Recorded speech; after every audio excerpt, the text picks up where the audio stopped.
Como descobrir o poder de suas palavras? Autor Dom Gossetti.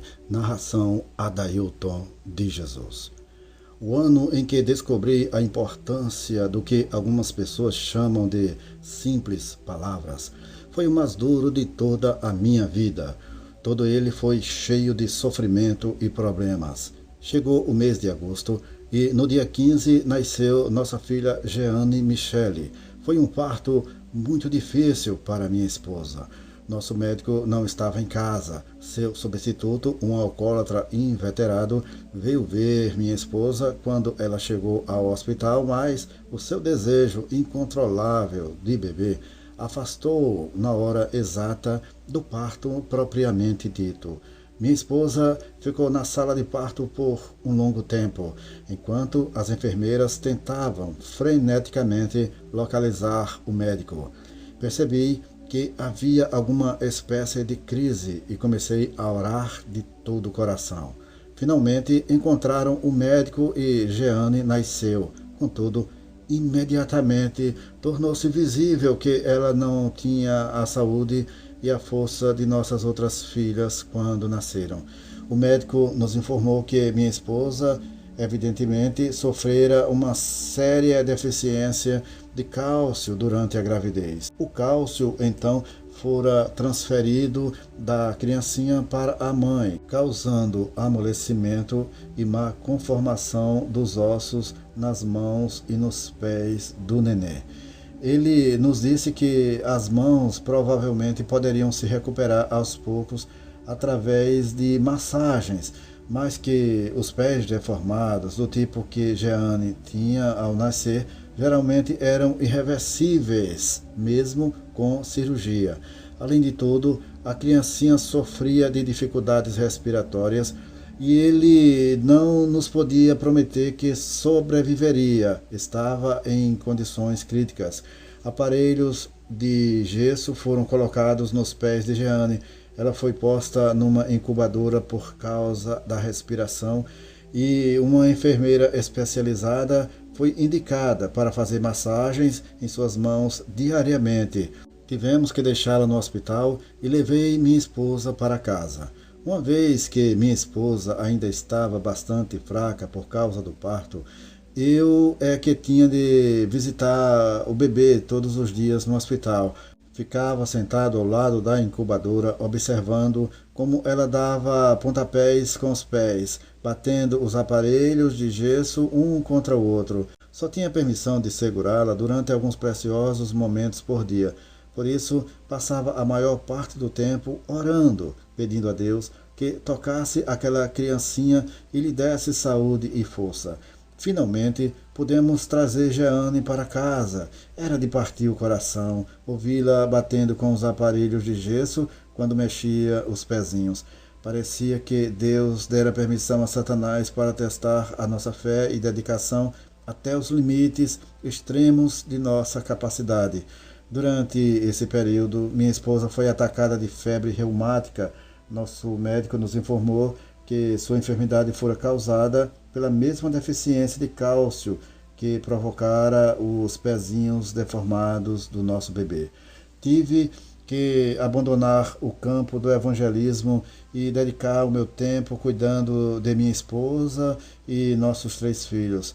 Além de Jeane, havia também nosso filho Michael, de 2 anos de idade, e nossa filha Judy, de 1 ano. Considerando que tinha 3 bebês para cuidar, geralmente preparava as mamadeiras para todos os 3 ao mesmo tempo. Apesar das condições de Jeane, ficava pensando no lindo quadro que era ver todos os 3 bebês que Deus nos tinha dado.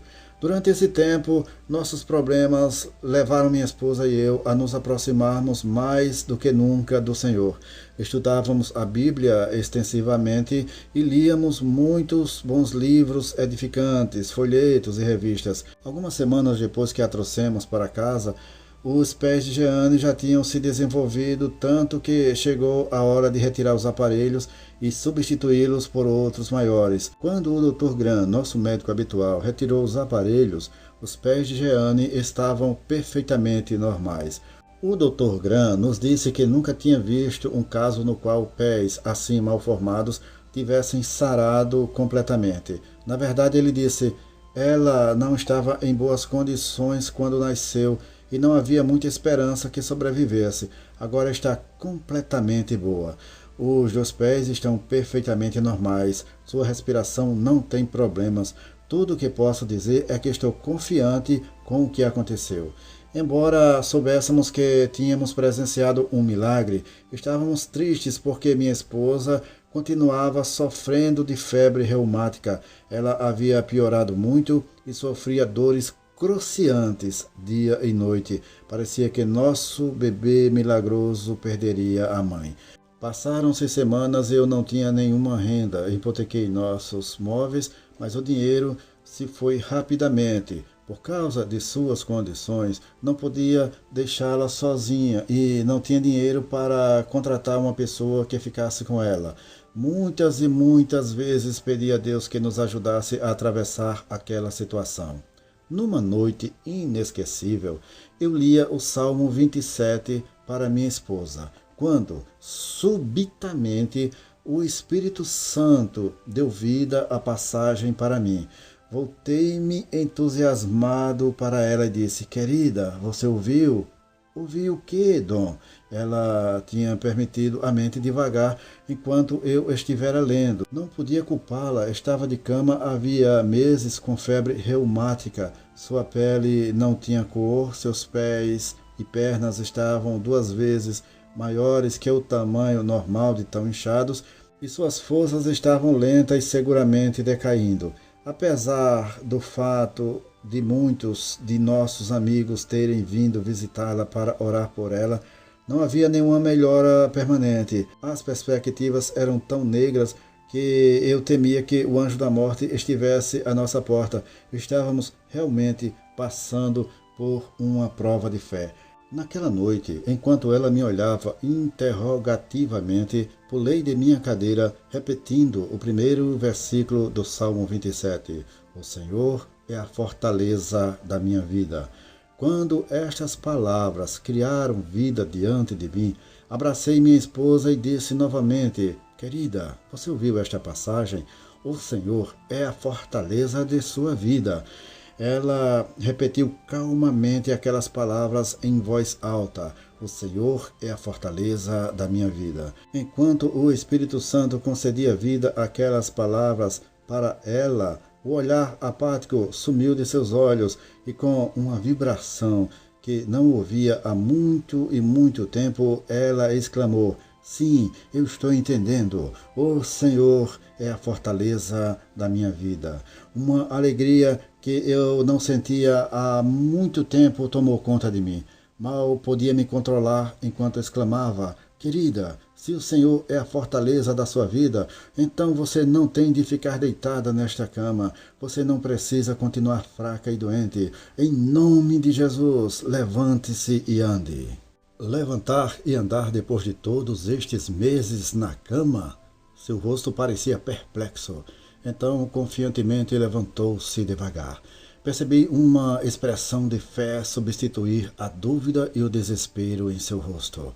Enquanto lutava para ficar de pé, gritou exultantemente, o Senhor é a fortaleza da minha vida.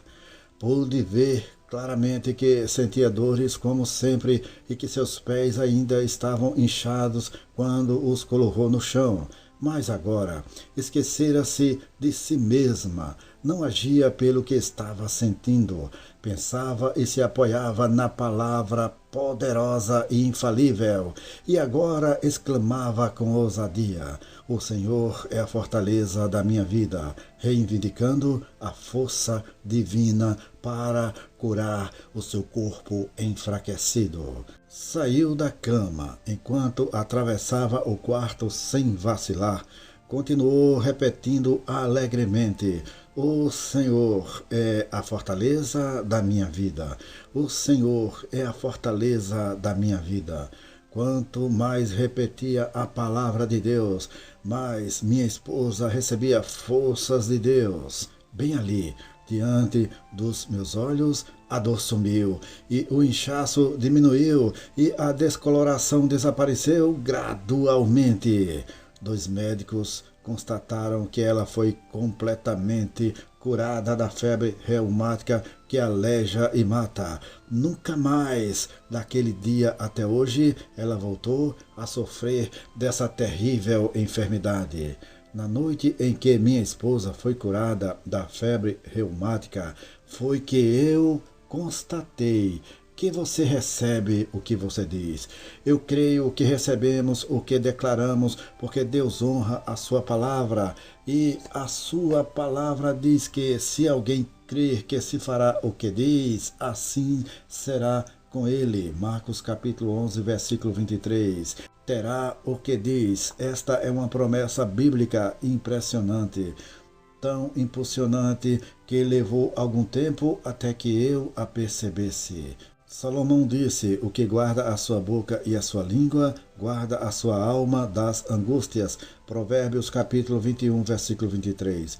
E Jesus disse: toda palavra frívola que proferirem os homens, dela darão conta no dia do juízo, porque pelas tuas palavras serás justificado e pelas tuas palavras serás condenado. Mateus capítulo 12, versículo 36 e 37. Contudo, apesar de estar familiarizado com estas muito conhecidas citações bíblicas, de um certo modo, jamais me ocorrera antes que a promessa assim será com ele era uma espada de 2 gumes, pois podia trabalhar em meu favor ou contra mim, dependendo do que eu dissesse. Um dia, em 1961, o Senhor me falou exatamente como falou ao seu povo há muito tempo atrás. Ele citou as Escrituras para mim. Primeiro ele disse: enfadais o Senhor com vossas palavras. Malaquias capítulo 2, versículo 17.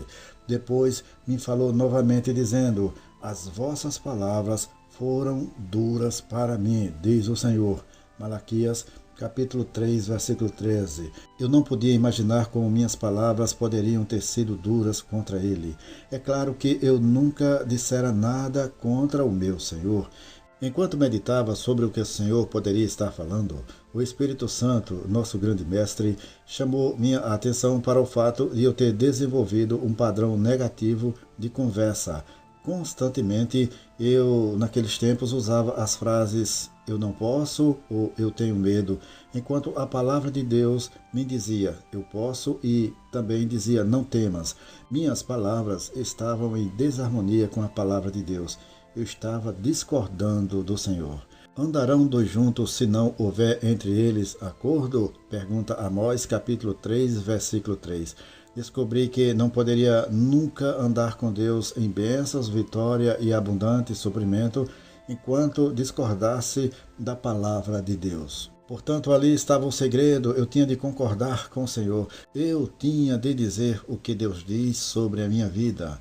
Eu devia falar o que Ele fala sobre a minha saúde, finanças, forças, unção, poder, todas as bênçãos que me tem prometido em sua palavra.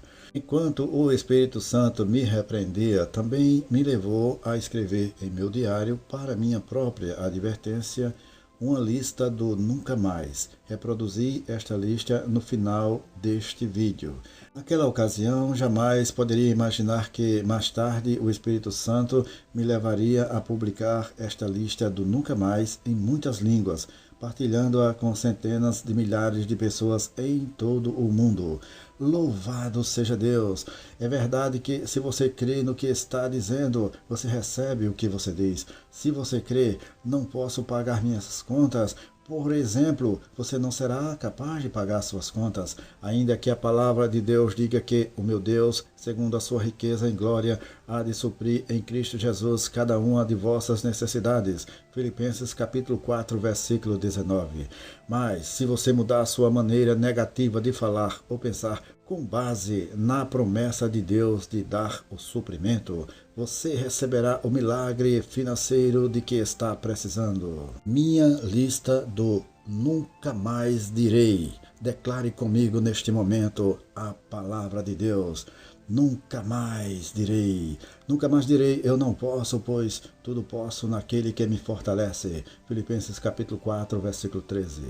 Nunca mais direi que não tenho, pois o meu Deus, segundo as suas riquezas em glória, há de suprir em Cristo Jesus cada uma de minhas necessidades. Filipenses capítulo 4, versículo 19. Nunca mais direi que tenho medo, porque Deus não nos tem dado espírito de covardia, mas de poder, de amor e de moderação. 2 Timóteo capítulo 2, versículo 7. Nunca mais direi que tenho dúvidas ou falta de fé, porque tenho a medida da fé que Deus repartiu a cada um. Romanos capítulo 12, versículo 3. Nunca mais direi que sou fraco, porque o Senhor é a fortaleza da minha vida. Salmo 27, versículo 1. E o povo que conhece ao seu Deus se tornará forte e ativo. Daniel capítulo 11, versículo 32.